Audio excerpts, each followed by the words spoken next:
Hello and welcome into another episode of Preps to Pros. I'm Cooper Petagna alongside Andrew Ivins. We got a great show planned for you today, but you at home, remember, if you haven't done so already, make sure you subscribe to the 24/7 Sports YouTube page. Make sure you throw us a like on there as well. And Drew, the Oyster Boys are hot. A big recruiting weekend, especially down in the state of Florida. Drew, you got in the rental car this weekend. You made it to Gainesville. You made it to Tallahassee, and you've been busy, my friend. But I want to start in Gainesville, where Billy Napier and the Gators are very hot on the recruiting trail right now. But just what did you witness? You've been around with the Dan Mullen regime. Now you've gotten to see Billy Napier for the first time, really their operation into the summer recruiting period and gotten to see this live. What were some of your biggest takeaways from FNL?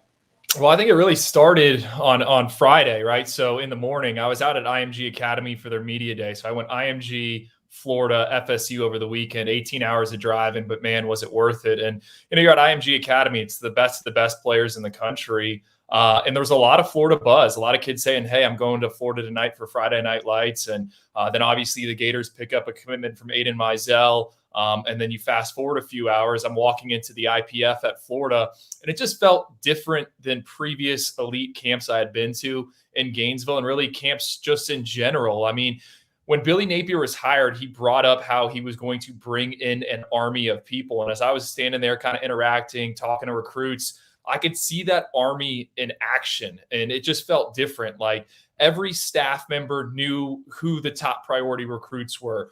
They're handing out GPS catapult systems to certain guys that they wanted to track and get data on. And it just felt completely different. There was some energy. There was some buzz. There was also competition. There's a lot of kids from around the state that maybe don't have a Florida offer, but are committed to another school, and they were there ready to compete. And to me, Cooper, I know you used to work at Alabama, you work under Nick Saban, but man, this just felt like it had kind of Nick Saban, his touch to it. It was so professional. It seemed like there was a mission, there was a goal. Everyone was informed on what they were doing, and it was just an awesome event. And of course, there was tons of talent there. Florida's recruiting class was there. They got a bunch of commitments over the weekend. We can get into that. But I mean, is it surprising to you that I'm saying, hey, this felt like an Alabama type event? No, not at all. I mean, Billy Napier, he's been praised, especially going back to his time at Alabama and at UL Lafayette before he made the transition over to Gainesville. Hadn't even coached a game at the University of Florida, but he was somebody that was kind of hailed as this organizational mind, and he was going to bring structure to Florida, things that were lacking under the previous regime in Dan Mullen. And I think we've seen that. And we were talking before the show, Andrew, and exchanging texts and kind of talking, how did Florida arrive here? We've spent so much time talking about the Gators, the job that Billy Napier has done at the recruiting trail. And I think there's been some doubts, especially from the people in Gainesville, whether Billy Napier was going to be the right guy for the job, being able to elevate Florida to a national championship standard. And, similar to Alabama and Nick Saban, I don't want to say that in the same breath or same vein, but they've kind of had this steady approach, like through 12 rounds, and they've been very consistent, and they've taken their licks dating back from, where there was some turbulence there with the Jaden Rashada recruitment. He ends up picking Miami, but, they made quick work of Marcus Stokes, flipping him from Penn State and the Nittany Lions. And you see the work that they've done on the recruiting trail so far. You talk about top 247 receiver Aiden Mizell, being able to get him in the boat. Andy Jean was another guy they battled with Miami as well, and were able to keep him home. So you got to give credit to Billy Napier and the job that they've done. They still have a number of priority targets on the board there as well. So, Drew, why don't we talk about one of those guys, and one of those guys being a guy that now has the nickname called Mustard. That is Dijon Johnson, former top 247 cornerback and Ohio State commit. He is now decommitted from the Buckeyes. He's on the open market. Drew, what are you hearing with Mustard? Yeah, so Mustard, I think Swamp 247, the message board, they deserve credit for that nickname. Now, Dijon Johnson, one of our favorite defensive back prospects, I think, in the state of Florida and really in the South in general. I mean, this is a guy that's committed to Ohio State, but during the dead period, or that break in the dead period where kids could visit schools, he spends Tuesday at the University of Florida hanging out with Corey Raymond, and then he returns for Friday and Saturday in Gainesville. I saw him out there interacting with the coaches and, more importantly, interacting with Florida's commits. Marcus Stokes was there. He threw at Friday Night Lights. You had Creed Whitmore there. I mean, there was the whole class, Trayon Webb. All these guys were hanging out with Dijon Johnson. And by all accounts, this sounds like Florida is in the driver's seat. I know there's been some leaks or some spills on social media or some false alarms about him completing the flip and picking Florida. And who knows, maybe some other schools will get involved in the recruitment. Dijon, I mean, from what I heard this morning, someone told me Dijon at one point was silently committed to USC before he committed to Ohio State. I don't think a lot of people know that, but this one sounds like Florida's in the driver's seat. Miami trying to get involved. They wanted to get him on campus Saturday. That didn't end up happening. And I think you mentioned the 12-round approach from Billy Napier and his staff. They seem to have some closing power right now. You know, Andy Jean, on last week's show, I mentioned the wide receiver out of Miami Northwestern. You know, he was planning to visit Miami and Florida, went up to Florida on Thursday, stayed Friday, hung around a little bit, was contemplating going back down south for Miami's cookout. He ends up staying, and they get the job done. And who's they? Florida. Billy Napier, who coached Amari Cooper, a Miami Northwestern graduate. He had Amari Cooper send a video to Andy Jean kind of giving an endorsement for the Gators there, and they get that job done. And I think that's one of the biggest wins to date for Billy Napier. Just think about it. He goes down in South Florida, gets a kid that was previously committed to Miami in the boat. So I think the Gators are kind of flexing their muscle there. Right now, number 12 in the class rankings. They also added Jakeem Jackson on Thursday, the top 247 cornerback. They added Jordan Castile, the 4-star safety. And, they got things cranking. Really, I thought the defensive line group they had in Gainesville is pretty notable as well. I was talking to one staffer, and Cooper, I wanted to ask you about this. He brought up the fact that, Florida needs to rebuild that defensive line room. And I don't think rebuild's the word, but kind of retool it. He was telling me that the Gators want to do what Georgia and Alabama do up front with that 4-mint, front. You got a nose tackle, 2 eyes, and then an elite edge rusher. And when I was looking around, I mean, they had a wide spread of different pass rushers there. So I think, as much as we like this class right now, it kind of lacks some beef up front, some twitch, but I don't think they're too far away from getting some of those guys committed. Yeah, you think about what they've done on the offensive side of the football at the receiver position. You got to give a lot of credit to Kerry Colbert, the receivers coach down there at Florida, but really starting with Aiden Mazzell and Eugene Wilson, 2 top 247 standouts there. You also, Andy Jean, you add him and Creed Whitmore to the mix as well. So love what Florida's doing on the offensive side of the ball. Like I said, credit to Kerry Colbert there. But Drew, I wanted to ask you, is there a chance? I mean, how are you feeling now? If you were to ask Florida fans, said, okay, you got cornerback Jakeem Jackson in the boat, you're trending in the right direction for Dijon Johnson. What are the chances now you're going to see a 3-headed monster of Jackson Johnson and now maybe Cormani McClain?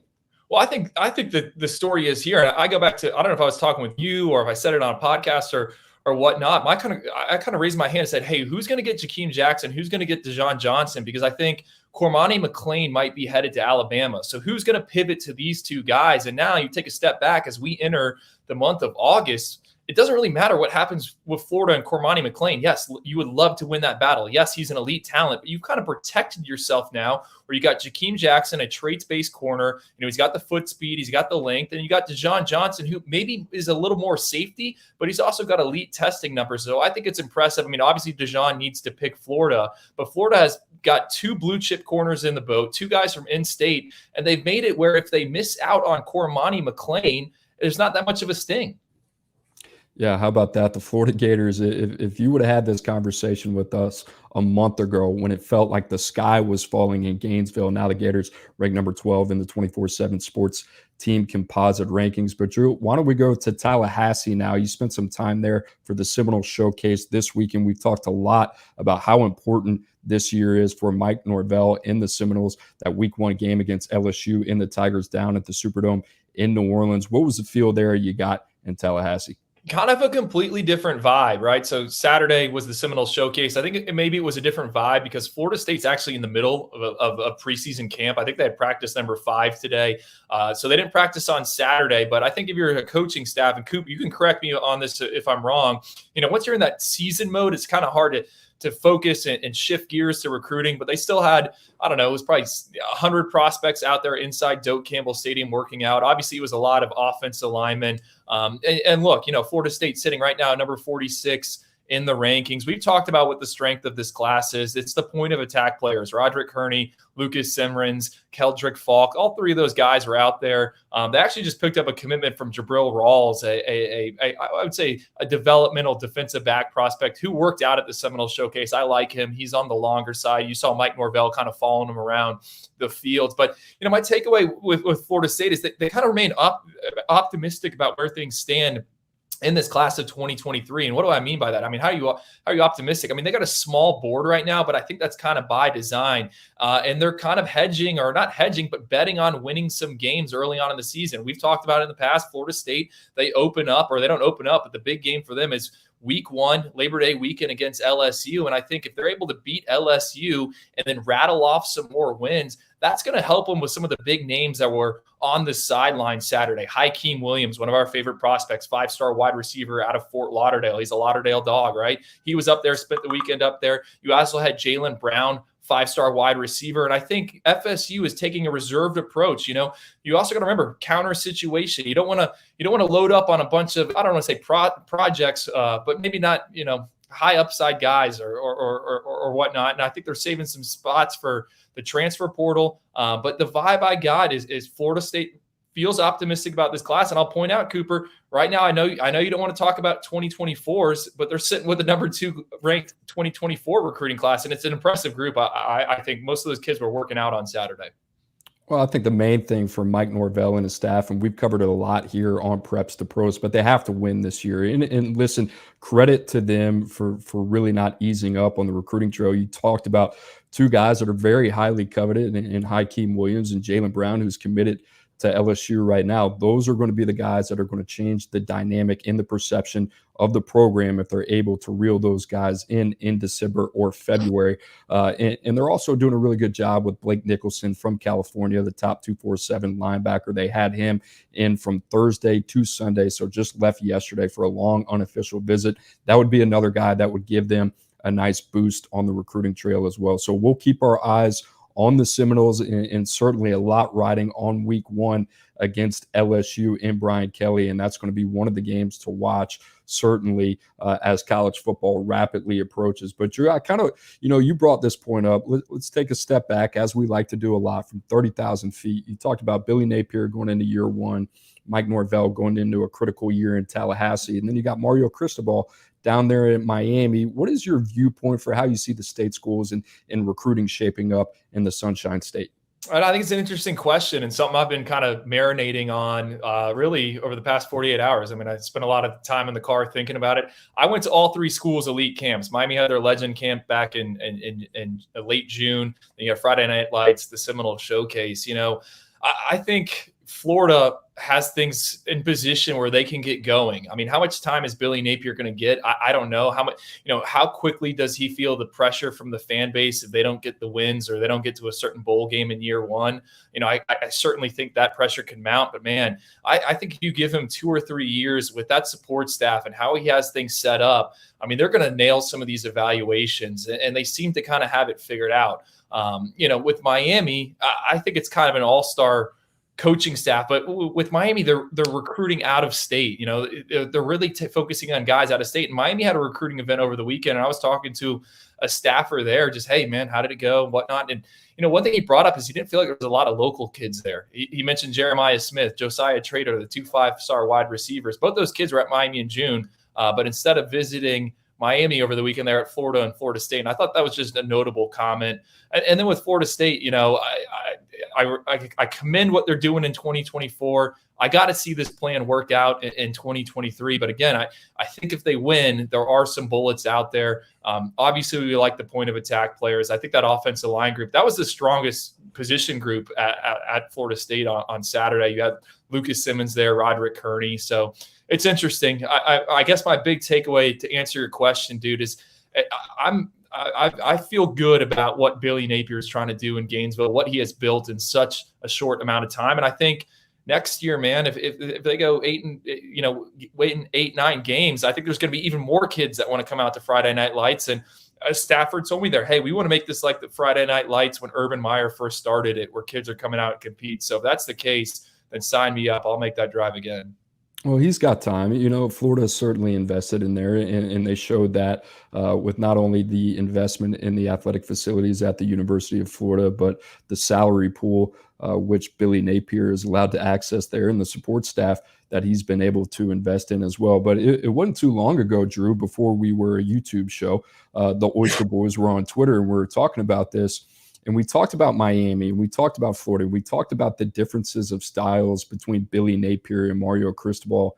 And I thought, one of us made the comment that Miami would have the higher ranked recruiting class, but we'd feel better about potentially the future stability of the program at Florida. And I think a lot of that has to do with the focus on the state of Florida in regional recruiting, excuse me, also in the states of Georgia as well. So it will be interesting to see that play out. I think Billy Napier is kind of building the back end foundation of that roster in Gainesville. And for Florida State, it's simple. We've said it a number of times already. They just need to win this season. The rest can kind of be put on hold until that happens. So we'll wait and see there. But Drew, let's transition now to another topic, Alabama Crimson Tide, and they are heating up. And similar to what we were just talking about with Florida, they have just kind of steadily gone, and now all of a sudden you turn your head. Now they're top 5 in the recruiting rankings, and it's been a heck of a week for them. They get top 247 running back Richard Young in the boat. He pairs with the number 4 running back in the country in Justice Haynes as well. That's coming off a commitment from the number 1 safety in the country in Caleb Downs. So, Drew, I know that's not all they have left, and I think there's a lot of people on this show who are probably wondering right now when we tweeted this out, hey, we want to get an update with what's going on with 5-star Notre Dame commit Keon Keeley. So, Drew, I will pass the ball to you and let you take it from here. Oh, I'm going to take the ball, and I'll say this. I think Alabama is the team to beat for Keon Keeley. I know he has been committed to Notre Dame for a long time. I know he's been up to South Bend. I know he has said all the right things about Marcus Freeman and the Irish, but just talking with multiple contacts, college contacts, people in the Tampa area, it sounds like Alabama made a big impression over the weekend. There was a photo of Keon Keeley circulating of him inside of Bryant-Denny Stadium, grilling. He had a little charcoal grill going out there. I know Mom was up there in Tuscaloosa with him, and I'm not going to bet against Nick Saban here. Alabama seems to really want Keon Keeley. I would not be surprised if he ended up in Alabama's recruiting class. I'm not going to toss in a crystal ball pick right now, but we've been down this road before, and I think Alabama is absolutely a team to watch for Keon Keeley. Remember, he hasn't taken his official visit to Tuscaloosa yet. He already took his official visit to Notre Dame. And I'm a bit surprised that the Irish burned that card so early. Man, I thought maybe they would try to save it. Not saying he won't visit Notre Dame again, but Alabama, they have that in their back pocket. They can use it when it counts as we get closer to that early signing period. And, I think if you are Keon Keeley, and yes, guys out of Notre Dame get drafted all the time, but man, Will Anderson, you got Dallas Turner. I mean, guys eating that front 7 for the Crimson Tide. So I think Alabama is in the driver's seat, whatever you want to call it, cliche you want. They're the leader in the clubhouse maybe or something like that. But keep an eye on Alabama for Keon Keeley. Welcome to the show, Marcus Freeman, first-year head coach at Notre Dame. And this has not happened yet. Drew just giving an update on his side of things and what he's hearing on 5-star edge rusher Keon Keeley. But it will be certainly interesting to see that play out. A lot of people in South Bend will have their eyes on that in Tuscaloosa as well. But you just kind of mentioned it. I mean, like the Nick Saban factor here, give so much credit to Marcus Freeman and the job that they've done at Notre Dame in terms of recruiting this year, the number 2 ranked recruiting class as of now currently. And Keon Keeley was a guy that they got eyes on early. That was an early ID and a guy that they got committed last year. And now, almost a year later, here he is coming off of multiple visits in Tuscaloosa. And Alabama and the Nick Saban and the Crimson Tide are going to be tough to fend off. But, Drew, let's kind of talk a little bit about Alabama. We talked about Cormani McClain a little bit, how Florida was involved there. But you got Damon Wilson, and then you have top 247 defensive lineman Hunter Osborne from Hewitt-Trussville. He's going to make a decision tonight on the 24/7 Sports YouTube page if you want to tune into that one. That will be at 7 p.m. Eastern time. But what's your feel on what Alabama has left on the bone? And if you're an Alabama fan, I'm guessing you're feeling pretty good about what's in front of you. I mean, they have plenty of meat left on the bone. Like there's plenty of bullets in the chamber, right? I mean, Cormani McClain is a guy we talked about a little bit earlier with Florida. I think Cormani McClain, deep down in his heart, he wants to be at Florida. And, having spent time in Gainesville, I think, just interacting with some of the recruits there, interacting with some of the commits, I think maybe Cormani can buy into the Billy Napier vision. I can see him ending up at Florida more so than I would maybe a week ago before Friday Night Lights, having a chance to see that operation up close in person. With that being said, though, it's Alabama, right? They just got Caleb Downs, Nick Saban's there. I think Alabama is still going to be in this one to the end. And I would not be surprised if Cormani McClain ended up at Alabama. And I think the one thing with the Crimson Tide, and Cooper, you could speak more to this as well. Nick Saban's always big on senior evaluations, right? They're going to go through and they're going to look at the first initial cut for some of these guys that play, in early September, late August. In Alabama, they might not be on a kid now, but they could very well pivot and go and get what they want. So you mentioned, some of those names that are still out there. I think there's probably guys that Alabama doesn't know they want, that they're going to eventually want. So, I mean, they're going to have plenty of staying power in the top 5. Alabama is going to get Alabama what they want. And Damon Wilson, I mean, that's a kid they're telling he's the next Will Anderson. So you got to watch out for them as well. Yeah, they're going to be in a power position this year. I'd expect they're going to be in the race for the college football playoff. I think that's pretty easy to say with Heisman Trophy winner Bryce Young coming back into the fold as well, and Will Anderson on the defensive side of the ball. But I mean, you think, like, I know we talked about this kind of pre-production, and you thought, hey, are there some targets out there that are currently committed to other programs? And I don't know if there's an individual one specifically that I would point to, but I look at first-year head coaches that have maybe done a very good job before they've had to coach a game in the regular season. And, we turn back just a year ago, Mike Norvell was one of those guys that had Travis Hunter. I'm not sure when he had been committed, but Travis Hunter was in the boat at Florida State. And obviously he ends up at Jackson State. But, I look at Miami, I look at Florida along with Billy Napier, as much as we're talking about the jobs that they're doing right now. If they don't mirror that type of success, and I'm not talking about double-digit wins, but if they don't have the promise that is expected of them in year one, now all of a sudden you got a team like Alabama who's going to be sitting in a pretty opportunistic position. And that, to me, is where they're the scariest. So, I look at teams like Florida, Miami, Notre Dame, Texas, Oregon as well, right? Texas coming off that 5-7 season last year, and they have a top 5 recruiting class. All of a sudden you're saying, okay, things are starting to open up a little bit, and there's going to be some teams, Alabama, Georgia, who are going to be in prime position to take advantage. So I like where Alabama is. I think if you're an Alabama fan, you've seen this before, and I think Nick Saban is just getting started. But Drew, let's talk about another team. Cooper, that's a Go ahead, Drew. You just got my head spinning. I didn't even think about. I mean, that is an excellent point. I always say, Alabama, you don't know who they're kind of lurking for or stalking from the bushes, but man, I mean, there are. I mean, as much as we like Miami's class, as much as we like Florida's class, I mean, those guys got to go out and win games, right? They got to sell the vision. The vision's got to still be the same it was in December. So that would definitely be something to watch, because every year, I mean, something goes south at a program where it's not expected to, whether it be because of injury or something like that.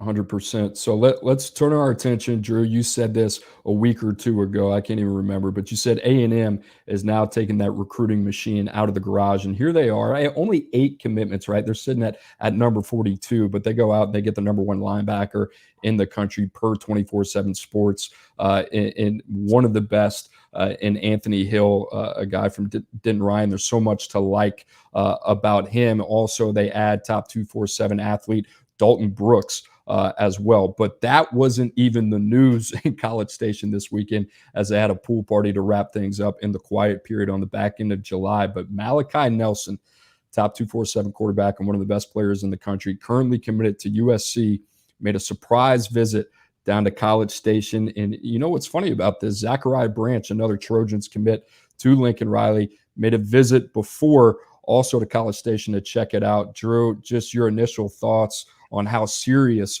we should take the Aggies in the pursuit of two of the Trojans' best players. You got to take the Texas A&M serious. We saw what they did last year in that historic class. I mean, how could you not take this seriously? To me, what elite quarterback hasn't visited Texas A&M at this point? Remember, Jaden Rashada went there, Dante Moore went there. They're doing they're getting the full menu, the full tasting of all the quarterbacks out there. I thought it was funny. Terry Price, the defensive line coach, he tweeted out a video of like 80 racks of ribs. I'm a barbecue guy myself. And if you were on social media, there were some people that were kind of connecting the two parallels between Lincoln Riley's barbecue, right? Malachi Nelson is Lincoln Riley's quarterback commit. And then, he had that brisket or the non-brisket. And then Terry Price over here is a machine with some nice looking ribs that happened to be the weekend that Malachi Nelson's on campus. I think you got to take Texas A&M as a serious threat here for sure. There's big game hunting for a quarterback. Austin Novosad, he still hasn't made a decision, but some names have come off the board. And Cooper, I know you've heard some more. I mean, I'll say this. I was playing around with the recruiting class calculator, right? So Texas A&M 43 right now. How high could they go? Let's say you add Hakeem Williams in there, who they lead for on the crystal ball. You add David Hicks, an in-state pass rusher. They're up to 216 points, right? You add Malachi Nelson, that gets you to 235. You flip a branch, that gets you to 253. I mean, they could be all the way up in the top 10, even though they're going to take a very small recruiting class here in 2023 after taking a monster of a career recruiting class in 2022. So I guess big picture is, they take it out of the garage, they put it into drive, and they could find third, fourth, fifth gear before we get to December. It's almost more scary to me if I'm an opposing team. Like, right, if I'm USC in this situation, and USC won't be the only opposing team that will be caught in the crossfire with Texas A&M and the Aggies. But you talked about it. They had a monster class last year, and now this is going to be a smaller class for Jimbo Fisher and College Station. And to me, why that makes me a little bit nervous if I'm a USC fan or one of these other teams is because now Texas A&M can focus all their resources on a smaller class in specific targets. That obviously was not an issue for them last year when they had a record-breaking class. And you talk about Malachi Nelson, Zachariah Branch. I mean, these are positions of need that Texas A&M is going to continue to try to stack talent at. And, as you said, Drew, I made some phone calls on Malachi Nelson, on Zachariah Branch, just kind of feeling around. This is very real.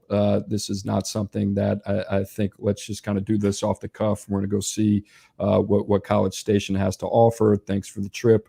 I'm going to go back to Los Angeles and all is good. I think if you're a USC fan, if you're Lincoln Riley, I'm kind of batting down the hatches right now and making sure I'm doing everything that I need to do, talking to the people in high up offices to make sure that this gets done, and Zachariah Branch and Malachi Nelson are going to stay in the fold, because if they don't do that, Texas A&M is going to come in and swoop both of those guys. And that's just a feeling I have on that. And we'll see how this plays out, but A&M certainly making things interesting. So that's 2 5-stars right there. I still think Texas A&M. I like my crystal ball for Hakeem Williams, right? David Hicks, that's another 5-star. And then, Reuben Owens, the running back committed to Louisville, the nation's #1 ranked running back. I mean, he could very well end up looking around. So, you add all those guys up, that's 267 on the recruiting class calculator. That's a top 5 class in 2023. That class would have finished 8th in 2022. So, I mean, that's something to keep an eye on. We talked about Alabama's rise. They're up there. I think Texas A&M could be something similar, but games got to be played. House money in College Station. The last team I'd want to see on the recruiting trail right now, Texas A&M and Jimbo Fisher, especially if I have one of my guys committed in the fold. So we'll see how that plays out with the 2 USC commitments. But Drew, let's talk about another team right now. It's kind of funny. We kind of advertise this, market it as, hey, is Ohio State in the middle of some recruiting blues? And that just goes to show if they are, they're the #2 ranked recruiting class in the country currently. So life is good for Ryan Day and company, to say the least. But I only say that, Drew, because we're going to get to Brock Glenn here in a minute. But you sent me a text message, this June official visit that they had on campus. Justice Haynes commits to Alabama, the top 247 running back, 4-star defensive lineman Deron Reed to LSU. John Walker, top 247 defensive lineman to Central Florida.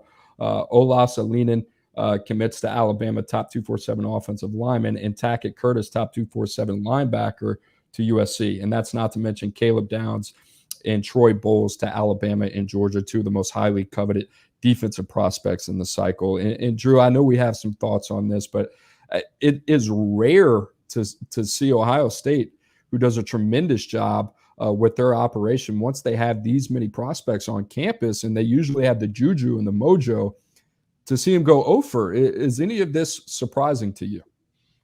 To me, I have some different theories on this, right? I mean, there's been some coaching turnover. I think you got to take that into account. They got a new defensive coordinator. They got some new position coaches on the defensive side of the ball. But that list you just rolled out, I mean, they took some shots here with guys that I don't think they necessarily – those aren't home games is what I would describe them. I mean, Alina or, Olas Allen, I should say, the Alabama, and the kid's from Finland. I mean, Justice Haynes, that's a Georgia legacy, and Alabama is in there. I mean, I just look at that visitors list you just brought up, and I mean, how many at the end of the day, how many of those recruitments was Ohio State probably considered the favorite coming into? So, yes, in theory, does it look bad? Yeah, Deshaun Johnson, he decommits. They got a tight end commit visiting in Alabama as well. I'm not hitting the panic button in any way. I mean, still the number 2 class. Carnell Tate, the prized wide receiver at IMG Academy's media day, he said he might visit some other schools, and he's kind of walked back that statement. But I wouldn't be concerned. Ohio State's going to win games, and I just think it's kind of the nature of the beast. When you recruit the best, you're not going to win them all, especially – most of those guys were not in Ohio State's territorial footprint, I would say. So no red flag for me just yet. I tend to agree. I agree with you. And before we move on to 4-star Brock Glenn, who committed to the Buckeyes very recently, Drew, I'm going to throw a couple Petag flags here. Olas Alinen, you're always on me for the pronunciation, so I'm going to throw one on you. Notre Dame is not the number 2 class in the country. They're the number 1 class in the country. We got to correct that before we go forward. We're still learning here on Preps to Pros, but Drew, let's talk a little bit about Brock Glenn. He was an interesting recruitment. Auburn was in there for a while. They kind of faded. Florida State was thought to be the leader at one point. Now, all of a sudden, Brock Glenn commits to Ohio State. And Ohio State is kind of in this advantageous position when it comes to the quarterback position. You talk about the guys that they have on their roster already: Kyle McCord, Devin Brown, and Dylan Raiola set to come in, the number 1 player in the country in 2024. That's not to mention C.J. Stroud at the helm right now. More than likely will leave after this year for a potential NFL departure. But Drew, just your take on Brock Glenn and what he adds to Ohio State's quarterback room. Well, I like him. We both liked him. I mean, we tossed him out as a potential quarterback for like 5 different schools when our show was still on Twitter, right? We said, hey, this would be a great fit at Florida. This guy would be a great fit here. It's a big pickup. I think Austin Novosad, to me, I think he fits maybe Ryan Day's offense a little bit better. But I'm a fan of Brock Glenn. And Cooper, I texted you this because I wanted your answer, right? So Brock Glenn's joining a quarterback room that already has Devin Brown in it and has Kyle McCord. And to me, I want to know where do you think he stacks up compared to those guys? Is he a placeholder? Because remember, they got Dylan Raiola, the nation's number 1 quarterback in the class of 2024 behind him. To me, I think he's a guy that could push for playing time. I rank him behind Devin Brown. I might rank him ahead of McCord, having seen all these guys throw in person. Give me your stance. Where do you stand? I want to be careful with the language of like placeholder there, because he's a very talented quarterback. His TD to INT ratio last year at Lawson in Memphis was 23-9. I think he's got to take better care of the football, but what we've seen from him in live settings, I really like. I think he's a really good distributor. I think he's really balanced in the pocket. I think he is more of a pocket quarterback. He's not this creative guy who's going to get outside of the pocket and innovate. But that's his game. And when you talk about, okay, what is these indicators for success for any quarterback, but especially guys that, aren't as much physically driven, but more the guys that have an understanding for the game and the nuances of the game. And I think that comes down to protection on the offensive line. I think that comes down to perimeter talent. And I think that comes down to your play caller as well. So checkbox, checkbox, checkbox at Ohio State. I think Brock Glenn is going to be in the perfect position to succeed there. And if there was a place he was going to go, I think that was going to be the best place for him to sit and develop. Now, that being said, you look at some of the quarterbacks that they have in the room. You mentioned Kyle McCord, who was a former 5-star who's been sitting the last couple of years. Devin Brown, that I personally love out of Corner Canyon, and was a guy that continued to ascend up our board last cycle in 2022. I think Devin Brown is the next signal caller in Columbus. That being said, you just never know. So this is a really good problem for Ryan Day and company to have. And I think this is a guy that can certainly benefit from taking his time and getting acclimated to the system in Columbus. So I love this take for Ohio State, and I think this is a guy who fits them. Can I toss out a comp, like just shooting from the hip? Go ahead. I see some JJ McCarthy and Brock Glenn, a little bit of it, a little of it. Coach, I know you're a Florida guy, but I don't think you understand what you just did there.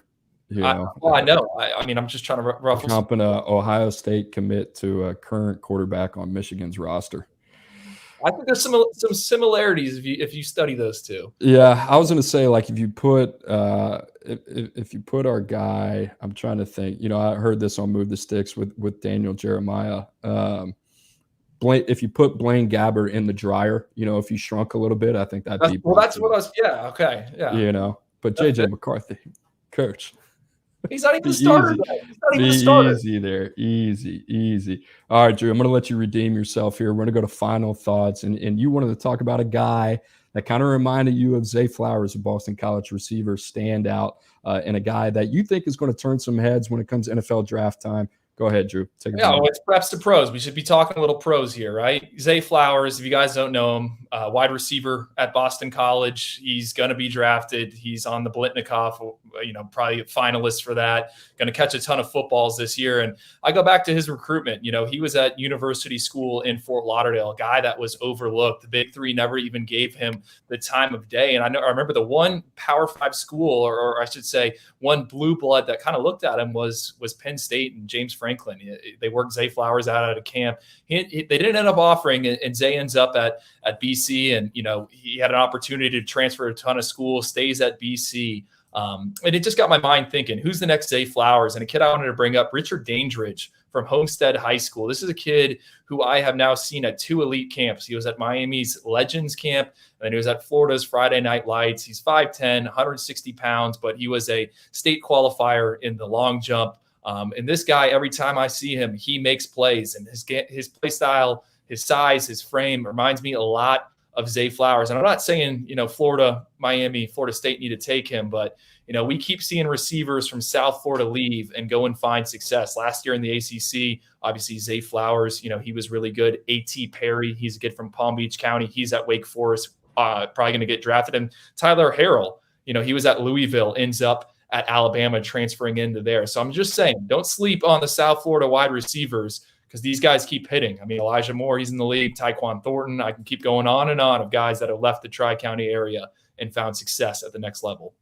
Very good, very good. I think my final thoughts are going to be more about the parity of college football and this college football shift. And I don't know if prospects and their families and decision makers are getting more educated in the process, but I feel now more than ever, prospects are making the right decisions about what programs fit them best. And also, I think administrators, you can't say it for everybody, but you talk about historic programs like Florida, like Miami as well, going to Arkansas just a couple years ago with Sam Pittman and that hire, Shane Beamer in South Carolina.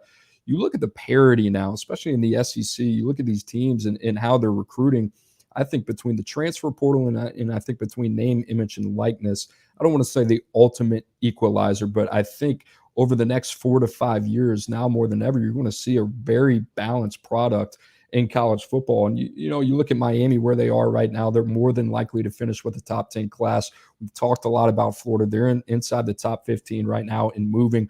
Arkansas is at 13. South Carolina is at 22 with a heck of a week. And then you got Tennessee at number 11, who we don't talk about enough in the job that Josh Heupel has done, and some other programs as well that I kind of have my eye on. Like, if these programs get right, and if they can get right under current leadership, or whether that might be the next regime, if that's the case. But I look at Auburn, I look at Florida State, I look at UCLA, and UCLA now with a move to the Big Ten, they're sitting at number 68 in the recruiting rankings right now. And you got a team in USC who's inside the top 15. I think UCLA should be well positioned within the top 20 if they have that thing rolling in the right direction. So I think parity long term now more than ever.